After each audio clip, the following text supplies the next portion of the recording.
President of the Philippines. Vice President Inday Sara Duterte.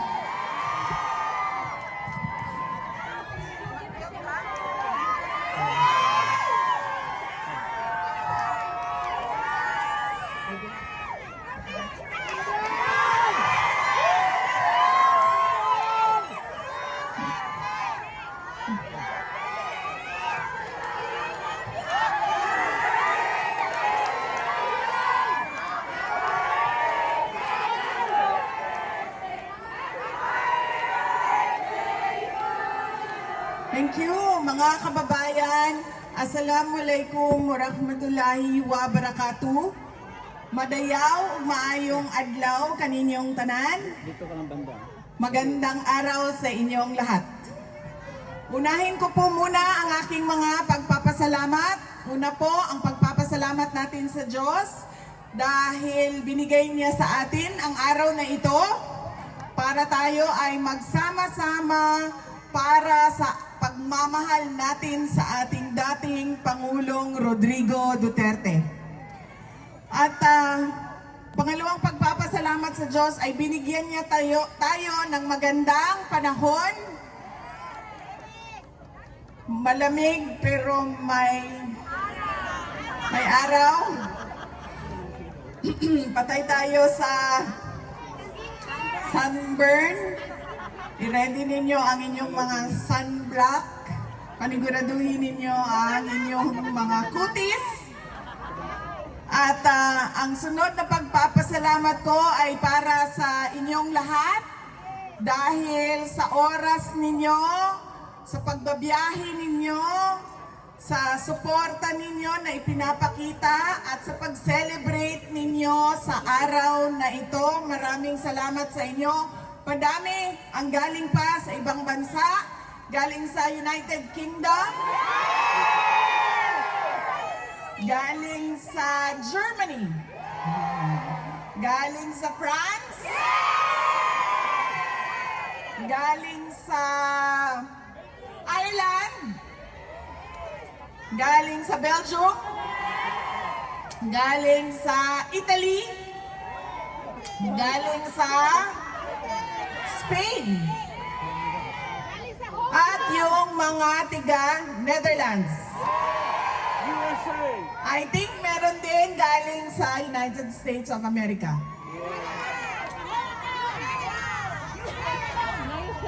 Hong Kong, ma'am, meron? Hong Kong? Oh, wow! Ang layo na binahin nyo, ha? Manila, meron pa?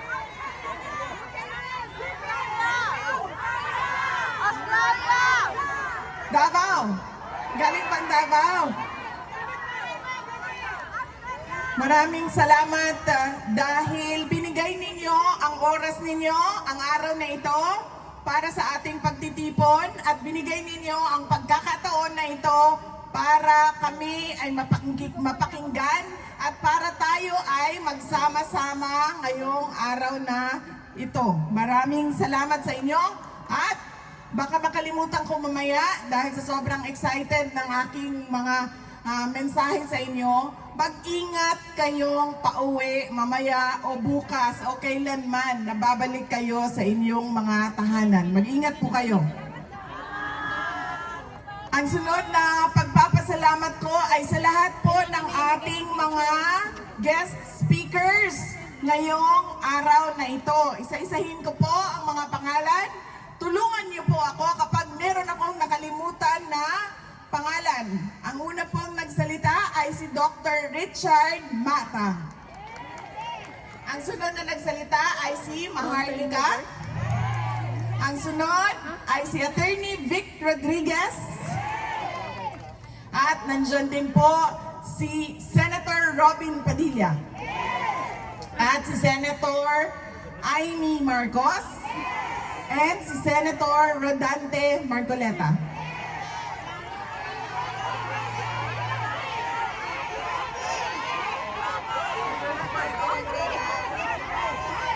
Sandali, pag sabay-sabay ka nagsasalita, hindi ko naririnig. At, yes, of course, nakalimutan ko dahil dito na siya nakatira. Si chairperson natin, Attorney Harry Roque. At nandito din si Congressman Bem Noel ng Anwaray Party List. At si Councilor Girlie Balaba.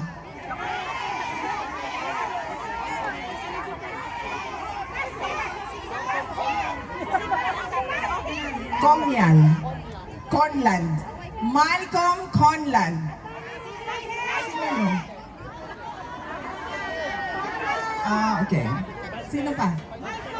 Oh, nakalimutan ko ang aking kapatid. Ang aming Vice Mayor-elect at kasalukuyang Mayor ng Davao City, Sebastian Duterte. Kung Claude Bautista. At Congressman Claude Bautista ng Davao Occidental. Nagpapasalamat ako sa kanila dahil Malcolm Colmwell. Conlan. Oh, yan.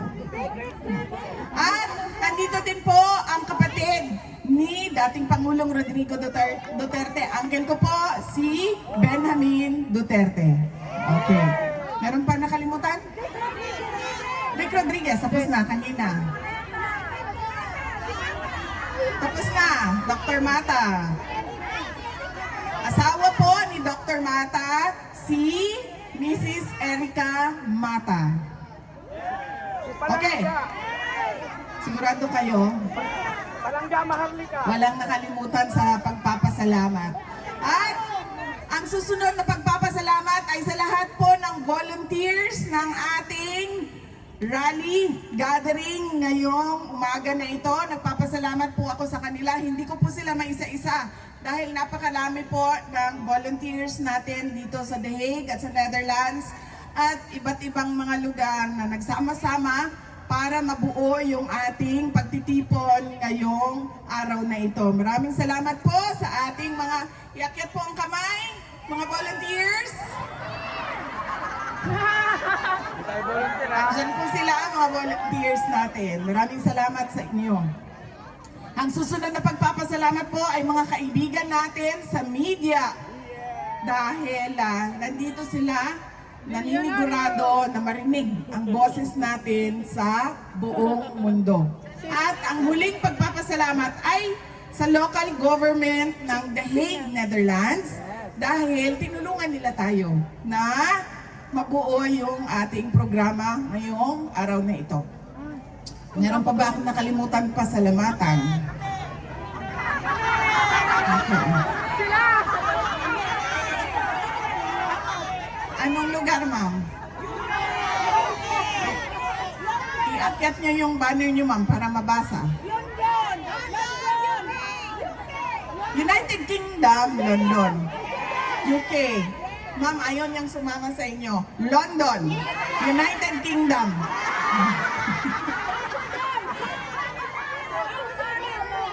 Switzerland. Okay, Butuan City, Mindanao. France. Ma'am, anong flag yan? Germany. Hindi ba ito yung Germany? Ano ka, ma'am? Ma'am, hindi mo alam, dala-dala mo flag mo, sasabihin mo, Germany ka. Ano yan? Umiwalay sa Germany. Kasi magkamukha sila ng flag. Belgium.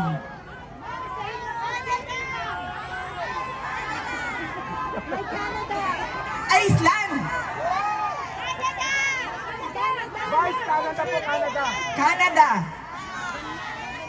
Canada. Okay? Please power hugs VP Inday Sara pabalik naman ng Canada. Yes ma'am, mamaya meron po tayong one by one dito ma'am. Sundin lang po natin yung instructions ng ating mga volunteers para mabilis at ma-accommodate natin lahat. Happy birthday to our future President VP Inday Sara. We love you and we pray for you, Sara Natix. Maraming salamat. Happy birthday VP Inday Sara. I love you from Canada, Sara Natix. Ma'am, hindi ko makita. From Sarana Movement. Ay! Magka-birthday tayo! Happy birthday, sir! Amik UK. Maraming salamat. Ano pong edad ninyo, sir? 58. Okay. Ako po ay 32. Thank you. Magkalayo po ang edad namin ni sir, pero pareho kami ng birthday. Ayan. Ang susunod ko po, anong flag yung dala-dala nila? Ha? Yung flag na blue tapos may yellow. Sweden. Ano bang samuro? Di bale, sa susunod na balik ko, sana hindi na naman nababalik ako dahil nauwi na natin si Pangulong Rodrigo Duterte. Ay, ma-memorize ko na talaga yung mga flag ninyo. Anong flag ito? Norway. Yan. Bangsamoro. Yung red, white, and red, ay blue, white, and red, France. France. Ayan. Ang susunod ko po na mensahe ay mensahe po sa ICC na pakawalan nyo na at ipadala nyo na pauwi si dating Pangulong Rodrigo Duterte sa Pilipinas.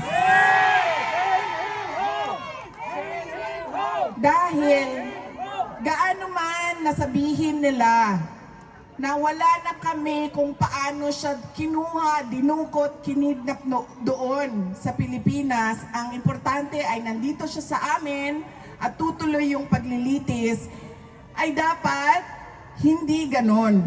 Dahil, di ba, sila yung nagsasabi, lahat may human rights.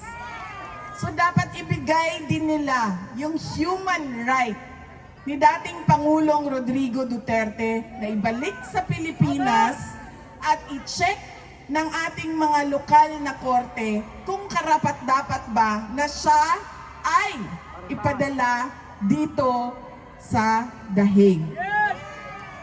Kaya dapat po hindi natin tigilan ang panawagan natin sa ICC to send him home.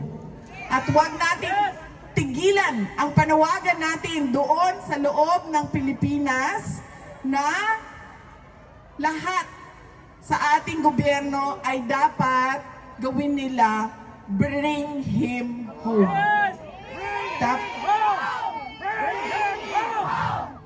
Bring him home. Bring him home. Bring him home. Hindi po dapat ipikit ng korte ang kanilang mga mata na sila ay walang jurisdiction sa kaso. Nagsimula sila sa kanilang investigasyon 2 taon matapos tayo umalis sa pagiging miyembro ng ICC. Hindi po pwede yon na kahit kailan pwede ka mag-imbestiga. Dahil ibig po sabihin nun, kapag sinabi mo, 5 years from now, mag-iimbestiga ako. 6 years from now, mag-iimbestiga ako. 20 years from now, mag-iimbestiga ako. Hindi pwede yun. Dahil ibig sabihin nun, wala nang katapusan. Nahahabulin ka pa ulit-ulit.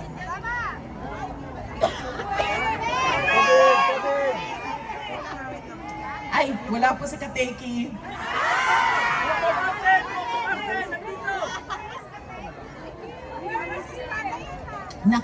Hindi po naka-duty si Kateki. Ano nga bang pangalan mo, sir?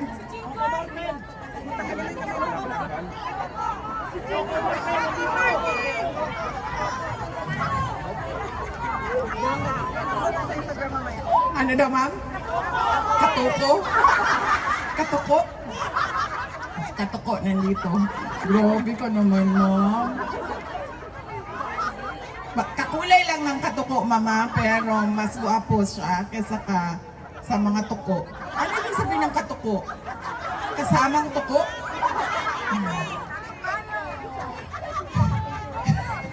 Hindi pwede. Hindi pwede na kung kailan mo gusto ikaw mag-imbestiga, ay ganun ang gagawin mo dahil hindi matatapos eh. Kaya wala na silang jurisdiction sa kaso na ito. Huwag nilang ipikit ang kanilang mata sa pagkidnap sa ating dating Pangulo, sa facts, sa katotohanan na wala silang jurisdiction. Kaya kailangan, huwag nating tigilan. Paulit-ulit ang panawagan natin, ICC, send him home. Yun lang ang hinihingi naming lahat, mga Pilipino sa buong mundo. Ibalik ninyo sa amin ang aming dating Pangulong Rodrigo Duterte. Ang susunod ko po na mensahe ay mensahe ng pagpapasalamat sa inyong lahat sa pag-celebrate ninyo. Unang-una noong birthday ni dating Pangulong Rodrigo Duterte noong March 28. At ngayon ang pag-celebrate ninyo sa aking birthday naman, May 31. Binisita ko po kahapon si dating Pangulong Duterte. At sabi ko po sa kanya, ay, unang-una, hindi siya, nahihirapan siya maggupit. Ito pa ha, hindi marunong magluto, hindi marunong magwalis, ay, hindi marunong maglaba, hindi marunong maggupit ng kuko. Kasi buong buhay niya pala ay manicurista yung naggugupit ng kuko niya. So kahapon, sinabi sa akin ng gwardya, o ayan, may 2 nail cutter, gupitan mo yung tatay mo ng kuko. Eh hindi din ako marunong maggupit ng kuko ng ibang tao. At kaya ko yung kuko ko, pero pag kuko ng ibang tao, eh, hindi ko magawa. So nahirapan ako na gupitin ang kanyang kuko. At 2 yung nail cutter, so 2 kami ng nanay ko, yung isang kamay niya nasa akin, yung isang kamay niya nasa nanay ko. Kaganon siya doon. Gugupit kami ng kuko niya. First time in my life, nagupitan ko ng kuko ang aking tatay. Meron palang tao na ganun, no, na hindi marunong maggupit ng kuko. Alam ko din, ayaw ng aking mga anak na maggupit ako ng kuko nila kasi nasasaktan daw sila. Kay puok daw kaayo ko kung maggupit og kuko na wala nang naiwan na puti. Lahat yan. Naubos yung laman. Kasi ayaw ko, hanggang nandyan na yung laman. Kasi ayaw ko yung merong lampas sa lampas sa laman. Gusto ko talaga. Nasa dulong-dulo na talaga. Kaya yung mga anak ko, ayaw din nila magpagupit ng kuko sa akin. Kaya hindi rin ako marunong maggupit nung tama-tama lang na gusto. Depende, iba-ibang gusto ng tao sa kuko nila. So, yun. Ginupitan namin siya ng kuko. Tapos habang naggugupit ako ng kuko sa kanya, nakatingin siya sa akin. Tingin-tingin siya sa akin. Tapos sabi niya, alam mo, habang tumatanda ka, nagiging kamukha na talaga kita. Sabi niya sa akin. Tapos paulit-ulit niya sinasabi, alam mo, kamukha na talaga kita. Tapos sabi ko sa kanya, Papa, kamukha mo ako. So sinong mas maganda sa amin ni mama ko? Ako o siya? Ay, sabi niya, mas maganda ka sa nanay mo. Pero sa totoo lang, alam nyo, Ganun ba yun? lagi yan, di ba? Na sabi nila, improvement of the race daw yan. Maganda ang nanay, mas maganda ang anak. Pero sa amin, hindi ganyan ang nangyari. Alam nyo po, mas maganda ang nanay ko kesa sa akin. Nasaan na yung... Yan. Babay-babay ka, ma. Yan. Kung ako ay 31 years old lang, ang nanay ko po ay 47 years old lang po. Yan. Teenage pregnancy po ang nangyari. Biro lang ha, baka meron na naman dyan mga ayaw umintindi at hindi pinipilit na imali ang nasabi. Yan po ang nanay ko.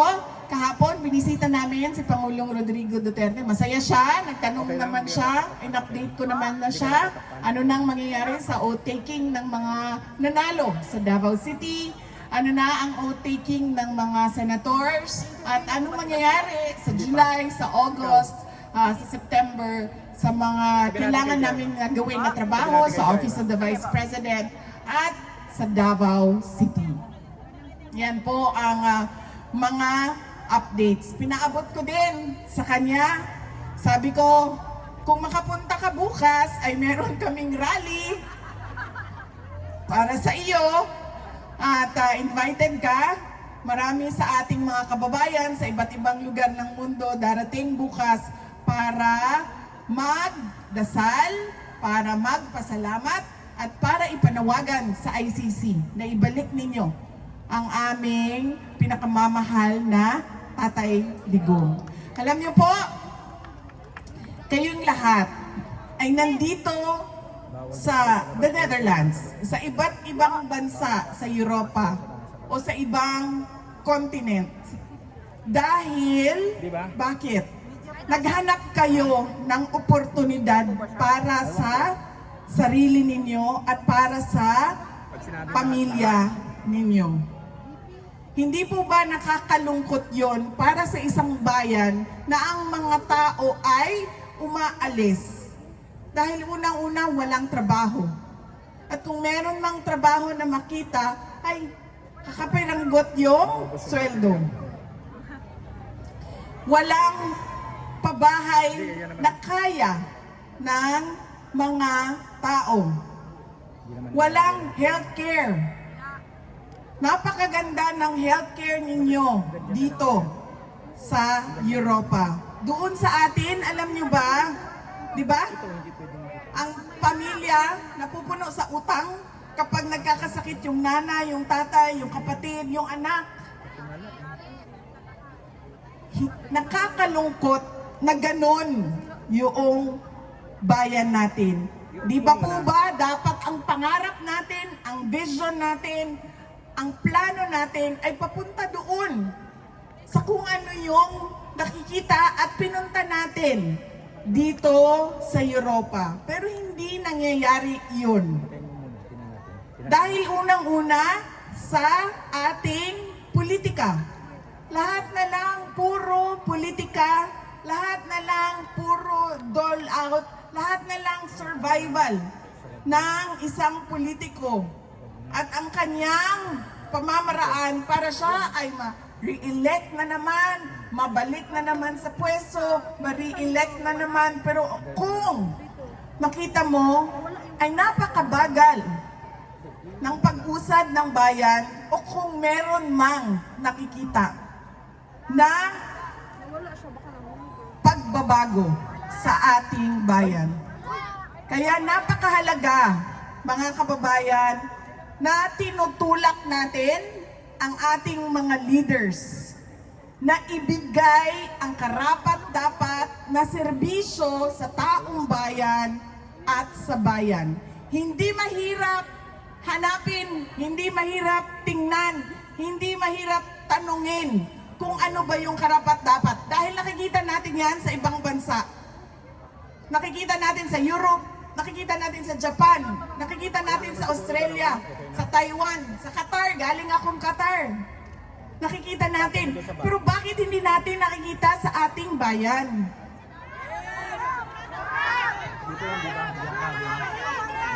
Diba? Hindi ko sinasabi na maswerte kayo kasi nandito kayo. Dahil marami sa inyo, hindi nyo naman dala yung pamilya ninyo eh. Yung iba, oo, nadadala nila ang asawa nila, ang anak nila. Pero yung iba, nandoon yung pamilya nila. At sila yung naghahanap buhay dito, naninigurado na makatapos, makapag-aral yung nandoon, may bahay, may kinakain, may nabibili ang gamit at mga pangangailangan. Kaya kailangan talaga itulak natin at hingiin natin sa gobyerno. Ibigay ninyo ang karapat-dapat at ibigay ninyo ang nakikita namin sa ibang bayan dito sa ating pinakamamahal na Pilipinas. Dahil masakit na kailangan umalis ng ating mga kababayan. At masakit din sa mga naiiwan doon, tulad namin, na wala kaming mapupuntahan dahil wala namang kaming bahay sa ibang bayan, sa ibang bansa, sa ibang lugar. Nandun lang kami, nandoon ang aming mga anak at nakikita namin araw-araw. Bakit ganito sa Pilipinas? Bakit doon sa ibang bansa? Dahil alam niyo ba? Alam niyo naman kasi nakikita niyo ako. Naglalakad lang ako dito. At kung nagmamadali, nagbabas, nagtatram. Bakit doon sa atin sa Pilipinas, sasakay ka lang ng bus, bakit parang nakikipag-agaw buhay ka? Nag-aagaw buhay ka. Sasakay ka lang ng bus. Boys buhay.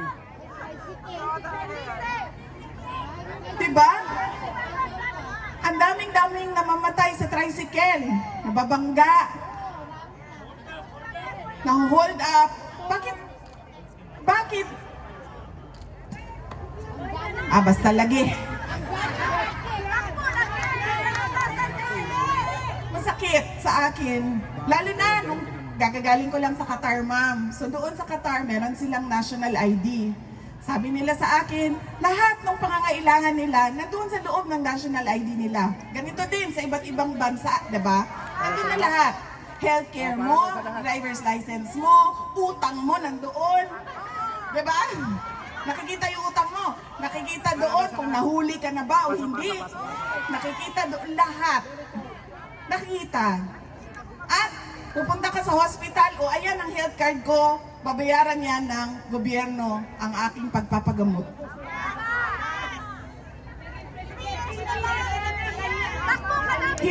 Doon sa atin sa Pilipinas, may nagkasakit.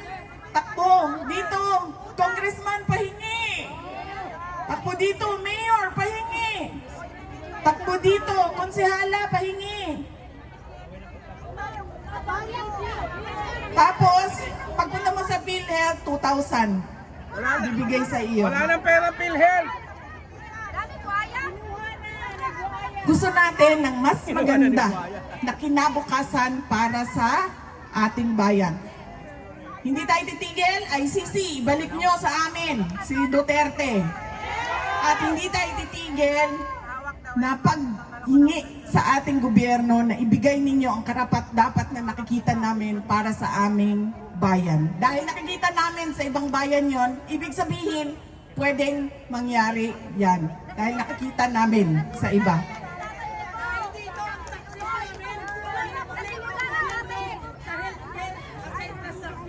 Sa Pilipinas, ang taksis namin, pinubulsa ng mga buhayang politiko! Yan.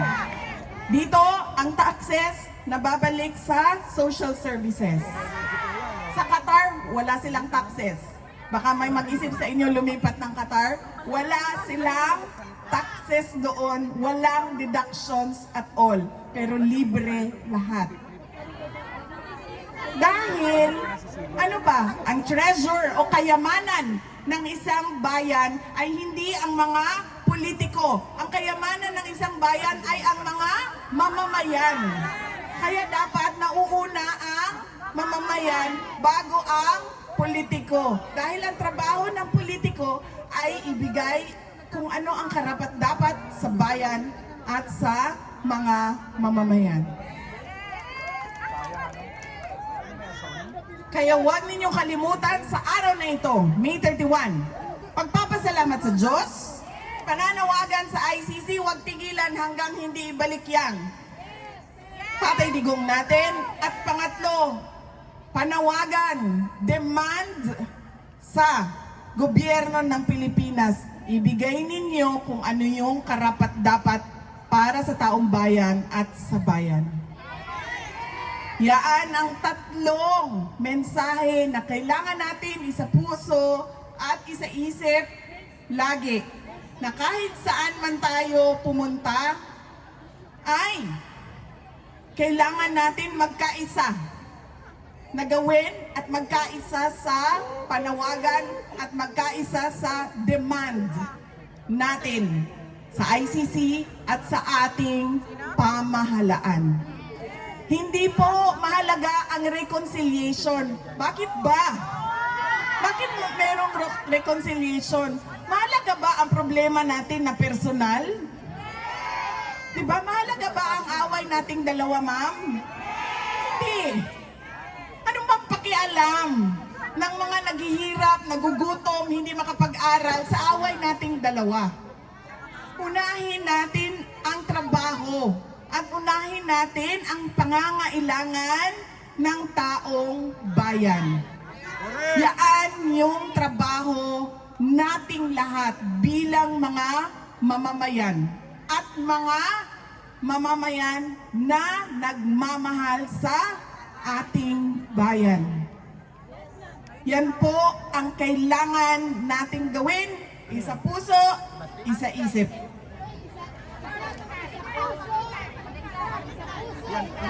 Yes, ma'am.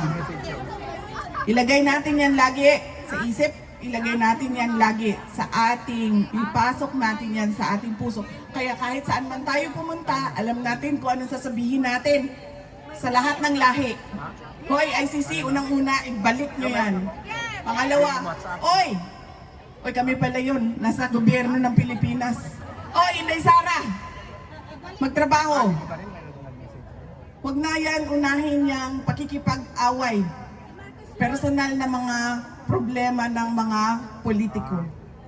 Yan po ang kailangan nating gawin at yan ang ating panawagan. Alam niyo po, madami ang nag-celebrate ng May 31 dahil birthday ni Sir. Kaway, Sir. Marami ang naghanda. Nagpapasalamat ako kay Senator Amy dahil merong 3 lechon sa likod para daw sa inyong lahat.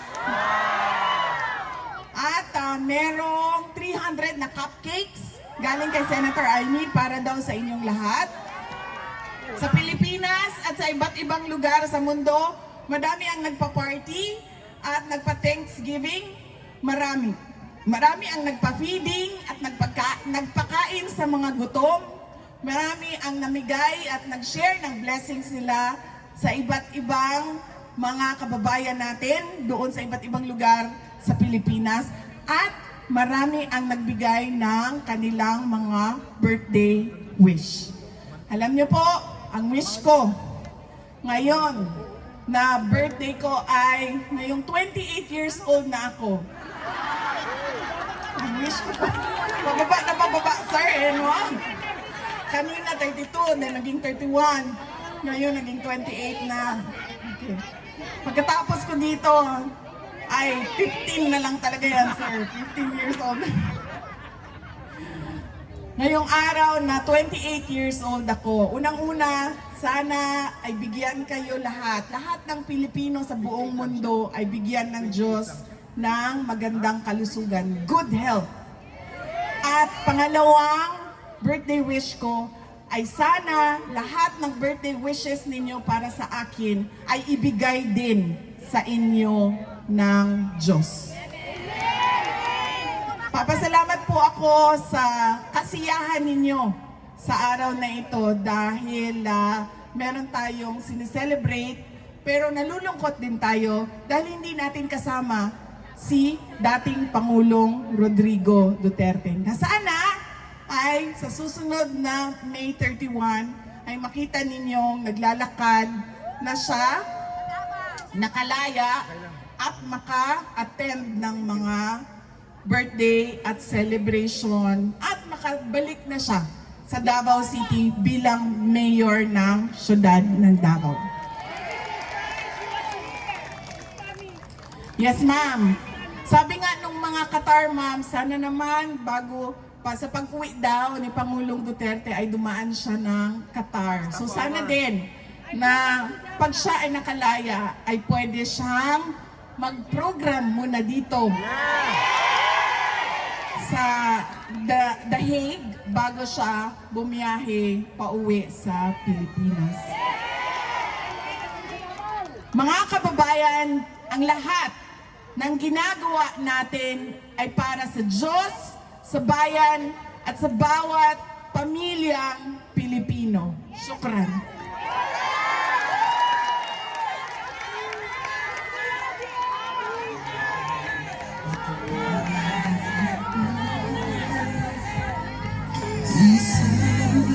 Si Kuya po nakakanta ng Duterte pa rin.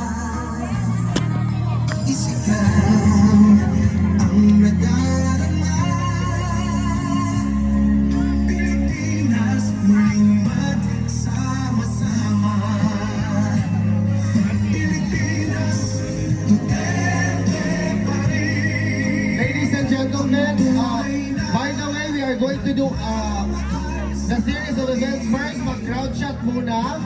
Then we will have photo ops with the Vice President.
Meron pong sequence guys, ang entrance mo doon.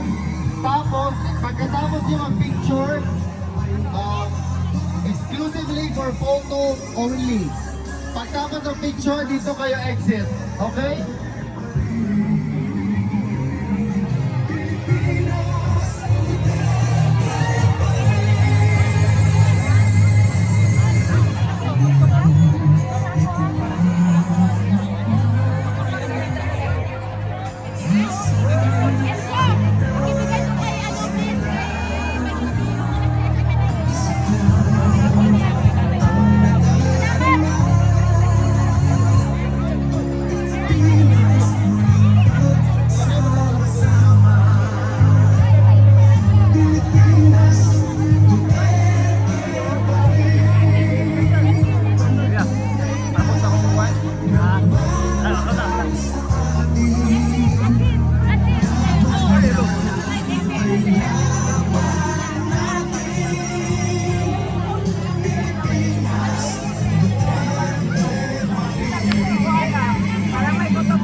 Sa Murot. Laban niya ay laban natin.